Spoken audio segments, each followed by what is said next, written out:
yo trabajo todo en DEC. Cuando quieran, yo ya estoy grabando. Bueno, ¿quiénes conforman el Consejo Federal de la Música? No es lo primero que nos interesa saber para tener una visión más amplia de lo que vamos a charlar.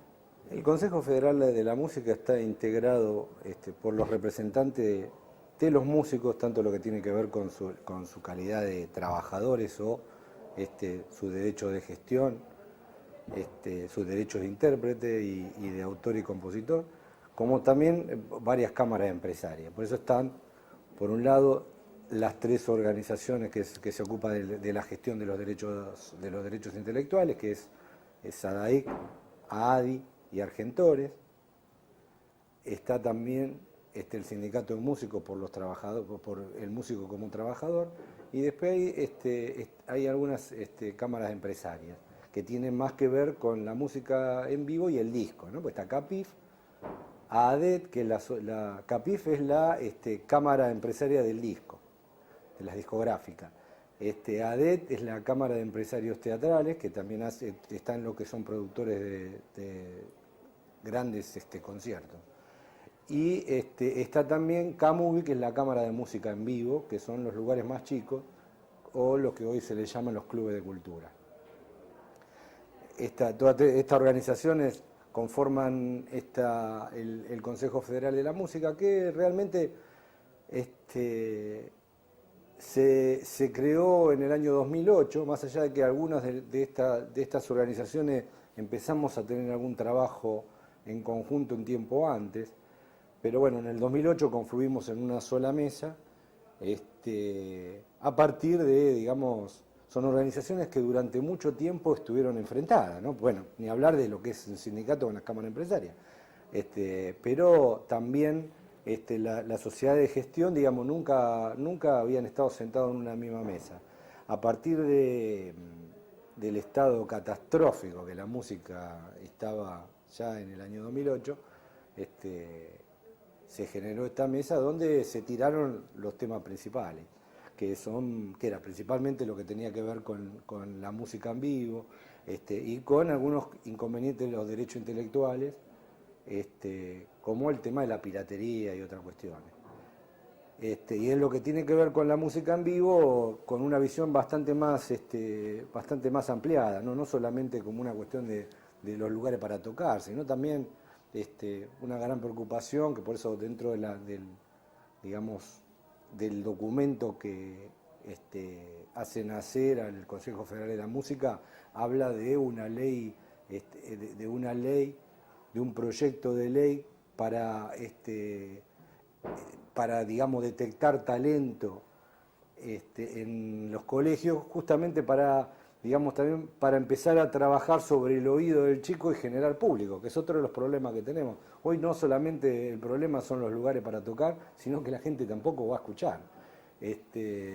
Hay pocos lugares para tocar, los chicos normalmente pagan para tocar y llevan a sus familiares, pero eso no genera una audiencia. Las leyes que comentábamos recién, ¿no? que están para solucionar estos problemas, puntualmente, ¿qué consisten? La ley, en esto hay una ley en Capital Federal, que es la 3022, que nace justamente, es el primer acercamiento entre algunas de las organizaciones que después terminamos confluyendo en el Consejo Federal de la Música. Arranca con CAMUBI, que es la Cámara de Música en Vivo, que donde los locales después de Cromañón estaban digamos, no solamente clausurados, sino con un alto costo para reabrir sus puertas. Esto fue en el año 2005, después de lo de Cromañón, y en un momento donde en el gobierno de la Ciudad de Buenos Aires, todavía Ibarra en el gobierno y con Gustavo López como secretario de Cultura, pudimos empezar a sentarnos a todos los sectores que estábamos siendo perjudicados, y empezar a sacar algunas normas que tenían que ver con el tapar, digamos, en realidad eran parches a un gran problema, ¿no? Así sale la ley del teatro independiente, en lo que tiene que ver con las cuestiones de seguridad, ¿no? Porque el teatro independiente estaba antes, pero aparece la ley del teatro, donde se le piden menos cuestiones de lo que se empezó a pedir como cuestiones de seguridad que, digamos, le aplicaban las necesidades de River a todos los lugares, inclusive a los chicos, y esto significaba que tendrían que tener un bombero en la puerta, tenían que tener toda una serie de condiciones que hacían que la música o que el teatro también no se pudiera hacer.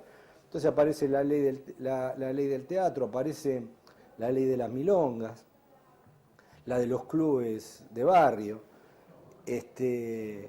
y aparece ahí la de los clubes de cultura, que fue el primer paso en lo que tenía que ver con el tema de las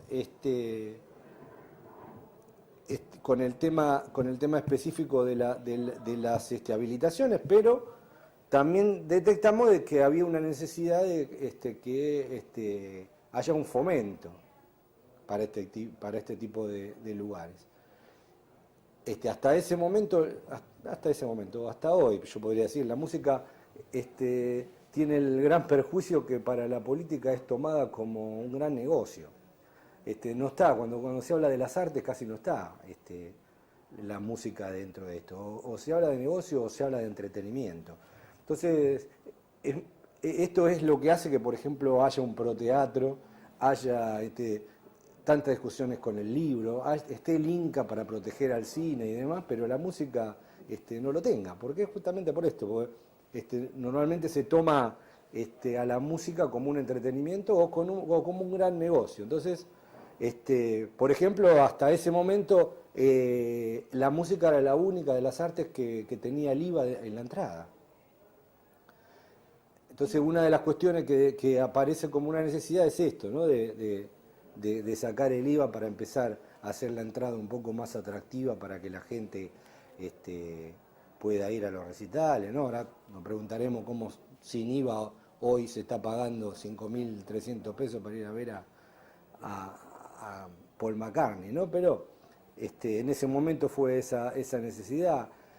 Y a partir de estas caminatas en los pasillos de los funcionarios, empezamos a tener contacto estas organizaciones que cada uno iba por la suya. Los lugares de música en vivo iban por sus habilitaciones, los músicos porque habíamos perdido de un día para el otro toda la fuente de trabajo. ¿Sí? Porque, digamos, fue como una bomba neutrónica, ¿no? Porque apareció, después de Cromañón, aparece el decreto de necesidad de urgencia número 1 de Ibarra que prohíbe la música en vivo. Después de un periodo que tenía que ver con el luto, ¿no? Que respetamos, pero primero fueron 15 días, después 15 días más, después fue un mes más, y los músicos vivimos de esto. Entonces, a partir de ahí empezó a haber una gran preocupación de esta cuestión, aparece el DNU que prohíbe directamente la música en vivo. Ahí con el sindicato empezamos a trabajar con los legisladores de la Ciudad de Buenos Aires porque el decreto de necesidad de urgencia en Capital tiene la particularidad que tiene un tiempo de plazo para que lo apruebe la legislatura. Entonces utilizamos ese tiempo en realidad para voltearlo, que lo terminamos volteando y aparece el decreto de necesidad de urgencia número 2, donde abre un poco la cuestión, abre un registro, qué sé yo, pero fue una cuestión muy difícil porque la mayoría de los lugares que había para tocar estaban totalmente fuera de la necesidad de seguridad que había que tener. ¿Y por qué se demora la aplicación de la ley? ¿Obtienen alguna respuesta del Estado?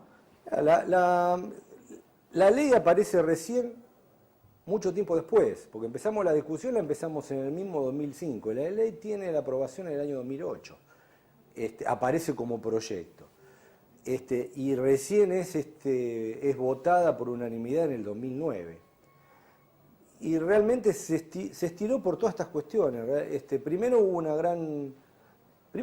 digamos, si yo digo que el sindicato pudo dar vuelta un decreto de necesidad de urgencia, es realmente mentira. En realidad utilizaron al sindicato porque la necesidad de la política en ese momento era voltear Ibarra. Entonces, en realidad, el primer paso para voltear el Barra fue voltearle el decreto de necesidad de urgencia. Yo recuerdo a alguna legisladora muy paqueta llamarme en el celular y decirme, ay, gordo, yo estoy preocupada por los trabajadores. En realidad había una necesidad que tenía que ver con la política y no con lo que tenía que ver con los músicos. Entonces, esto después se vio muy claro. Una vez que se voltearon el Barra y aparece un gobierno como el de Tellerman, que no pudimos tocar en ningún lugar. Y con una condescendencia de la legislatura, porque en realidad todos estaban empezando a armar para lo que venía después. Entonces era como que a Tellerman no había que tocarlo. Y durante el gobierno de Tellerman fue el más nefasto de lo que tiene que ver para la música. Porque no se tocó en ningún lugar. Los inspectores iban con la orden de decirle a los bolicheros, mirá, no pongas música, poné teatro, poné otra cosa, porque si no te tengo que venir a clausurar por cualquier pavada. Y ahí aparecía el tema de la máquina de profiláctico más alta de lo que tenía que estar, y todas estas cuestiones que después se dejó de ver. Pero ese fue el periodo más nefasto que tuvo la música, por lo que he leído historia en la historia de la Ciudad de Buenos Aires, pero también tuvo el consentimiento de la legislatura porque tenía que ver con eso, tenía que ver con que Tellerman tenía que llegar a tener una